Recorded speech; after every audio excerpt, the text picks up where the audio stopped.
I'd like to kind of have an opinion on your second point, which is uh, politics is looked as more of second course of being serving the people. Mhm. But I'd like to argue that if politics in general was kind of positioned in such a way like engineers, doctors, for example, as a student, as a Gen Z, I look at doctors, engineers, I look at their pay grades, and I kind of idealize being those people because they come with the pay, the power, and the And the lifestyle, yeah, yeah, I can. lifestyle. Yeah, but when I picturize politicians, it's more of serving the people at surface value. But when we look inside it, it's more of people getting the money in other courses, in other ways. So I'd like to argue where if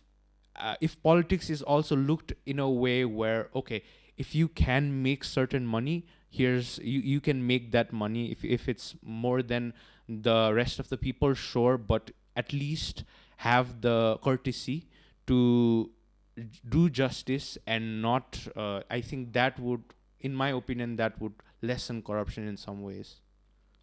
See, politics is partly is about your belief in ideology, I said. Hmm. And there is an element only in politics that you should sacrifice. Suppose you are in business, the most you are asked to sacrifice is your CSR, nothing more than that. Mm. But if you choose to be in politics saying that I'm ready to be a public servant, a selfless public servant, please mind the word, in that case,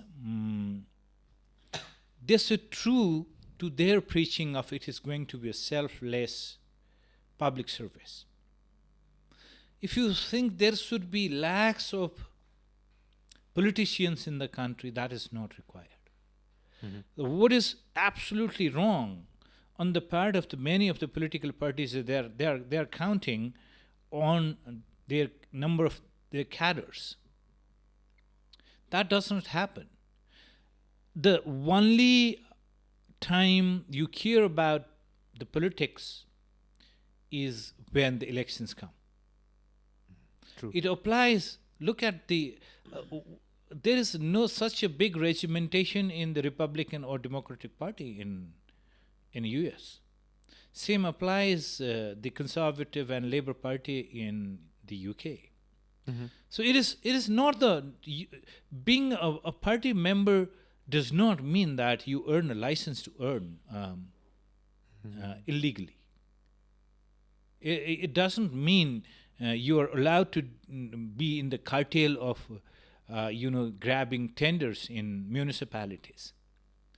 So basically, we deviated from this discourse of sense of sacrifice for the cause of nation and society.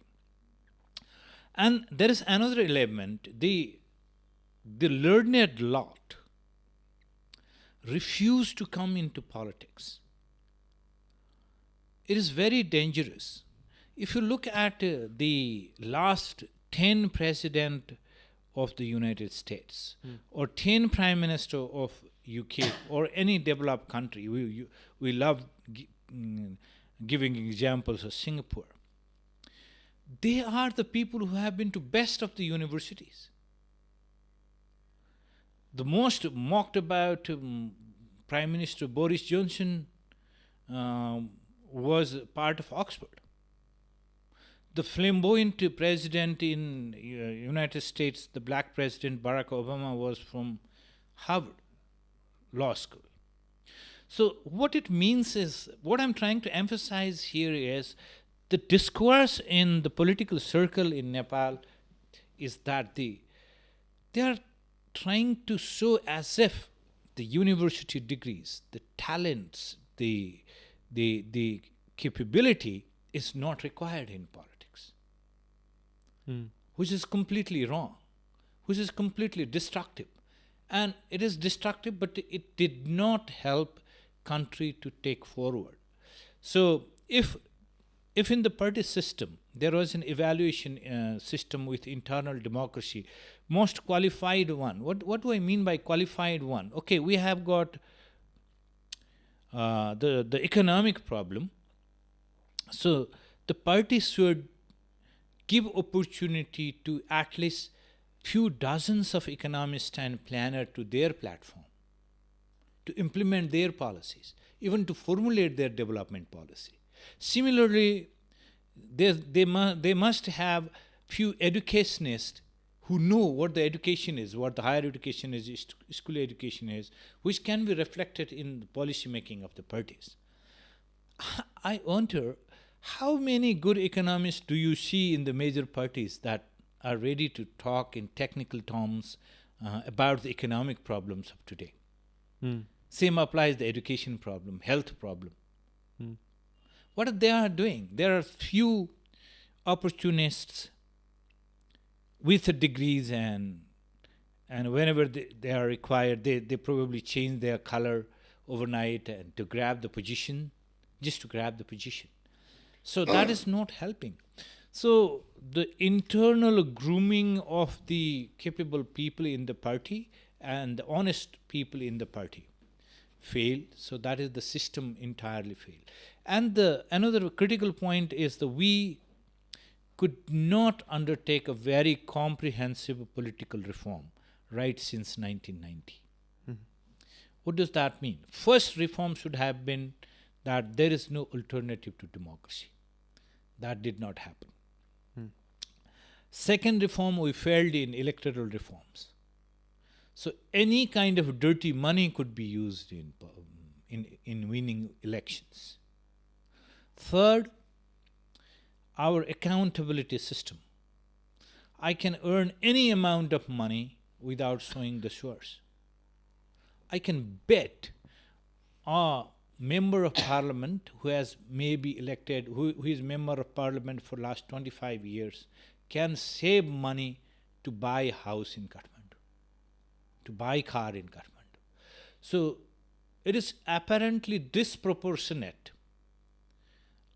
kind of life they are living in, and then their earning source. So I think these are very basic sources of frustration. And the narrative we created, sometimes very wrongly, that we always portrayed the very rosy picture, leaving this country is the solution. Not correcting the system is solution. And nobody tried to put genuine efforts to reform this politics. First in the party level reform, second is the electoral reform. Third is the reform linking, political reform linking to the needs of the country. That means you are electing a mayor. How much does your mayor know about his constitutional rights and limits? How much a current day mayor knows about the technicalities of formulating a budget, making a project bank at his locality? And how much of the people, beneficiaries, demand about the development and the correction of the system? So if you look through the dynamics of demand and supply, both sides have failed. And a social narrative that we created for last 40 years, that living for the youth mainly, leaving the country is the solution, not fighting back is the solution. It is somebody else's problem. Means we didn't demand good governance. We never believed in revolting against the faulty system. We never demanded the correction in the system. That demand does not have to be violent. We didn't demand the political parties should field a particular candidate that have got the capability and vision to change these sort of anomalies in the system. So that we didn't do. So it is the comprehensive sort of failure, not only to blame to the politics, society, both the demand side, they are the people who, they should demand good governance, they should demand development. They are not demanding it. They should be demanding honestly demanding it, there is no demand for development. So it has become an incentive for the corrupt system to just flourish.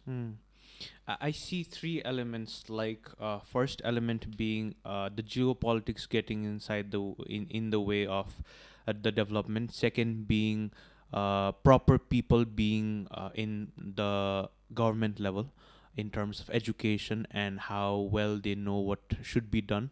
And another might be um, the societal perception being on how politics is looked at.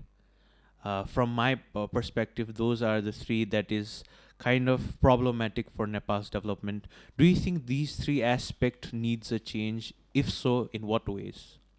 Okay, let me little change the order. Let me begin with education. Mhm. Whether it is a public education system or private education system, our education high school until high school, we generally have a fairly good education system because a, a candidate, a student who has completed 12th grade makes way to admission in any of the good universities in the world generally. Generally. Of course, we have problems, the percentage of failure, the evaluation system, the teachers not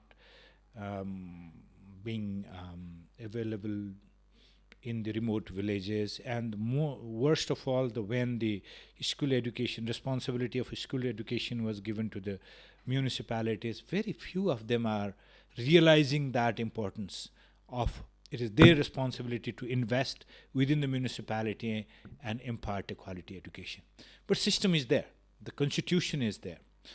But generally, I see there is a scope. If there are lacunae, and we have got a scope of changing it, and the overall the curriculum, the pedagogy, generally is okay. We may have to train, and even in the university education, we created absolutely wrong narrative that our higher education is not up to the expectation. That is not the case. That is not the case. We need to increase the reach, but the doctors we produce are fantastic world over. I have repeated it maybe a dozen times. The Nepali doctors are the success rate of the Nepali doctors in USMLE is the highest, and US government actually investigated into this mysterious success rate of the Nepali doctors, but no flaws were found. They are genuinely hardworking. Little tweaking is fine. I mean, they need to prepare according to their pattern. If they go to UK, they need to do, and there is so much of a demand of nurses all over the world of our that is produced by our education system. Engineers, yes. So, but we continuously said our education system has failed. Yes, there will always be room for improvement, but general, our courses are not inferior. Our teachers, yes, it is difficult to find a good teacher in the kind of salary we pay, but whatever we are teaching, we're teaching good. So it has happened despite the fact that we don't have comprehensive higher education policy. So in higher education, where we failed, we focused in terms of, we focused on skills. We focused on degrees, but when I say skills, I'm talking about the hard skills in engineers, hard skills in doctors. We failed in the soft skills. What is soft skills is not only about your interpersonal relationship. It is your level of empathy, your ability to love your culture, your ability to love your country. If this country is not attractive, when you are educated, there has to be a sort of feeling a sort of catalysm that, okay, I am not now educated, so this is my responsibility to improve the country. If my salary is poor, it is me who should contribute to uplift the overall the system that becomes capable of paying higher salary to my next generation. So that kind of ability we did not inculcate. Even in designing the courses, we never thought that we can have 2, 3, 4 courses in higher education, that the international students can come and learn our pure knowledge system. Be that knowledge system can be our indigenous knowledge, our cottage industries, our technical artisan classes like the metallurgy, leatherwork, woodwork, our traditional music, our religious studies. We are a fantastic place for comparative religious studies. Our universities should be able to delivering that courses. So, of course, we try to copycat in the large portion of our curricula from the Western universities and not integrating our own components into it. There is still a scope, so that we started to create some of the fraudsters. I see a student goes to study abroad and he starts to manufacture false documents saying there is a great amount of insecurity. If I go back, I may be killed. So he wants to convert into asylum if he or she does not get employment. That sense of, dismissing the country, denigrating the country is painful. Because if you look at the Gaza, if you look at Ukraine, if you look at any other country, if you look at the everyday deportation threat of any other nationals from America, the younger generation must realize that your country is the best place to be in. I don't see that sort of passionate patriotism coming into younger generation. It is not only about having a car, having a excuse me, a good house, clean road. If our roads are dirty, it is our responsibility to clean them, create a cohort of those cleaners, create a society that loves this place. So, by any standards, this is a beautiful country, not only to say, from every aspect. Even if we are able to develop the course on Nepal's flora and fauna, it would be great, but we have not done that, the climatic variations of it. So, I think we not only became gradually dependent on economy, but also in the knowledge system. Our traditional knowledge system, how rich was it? Was it experimented? Only thing we probably needed to give a little bit of scientific evidence to what we are practicing. So every country is teaching that of their culture. If you go to China, one of the major component of the medical students is the Chinese traditional medicine. They must study. Last week I was in Thailand. Every medical college now have got the section Thai traditional medicine. That's knowledge. But we are not appreciating it in many aspects. That is on the education side. When I say the comprehensive education policy, it must have been linked to our future development plans. If your higher education system is expected to produce 30,000 doctors, you should have a vision that, okay, out of 30,000, 15,000 will migrate in other countries, but 15,000 will work. So let's produce 30,000 doctors in 10 years' time. Can I differ a bit here? Let me complete this sentence. Same applies to engineers.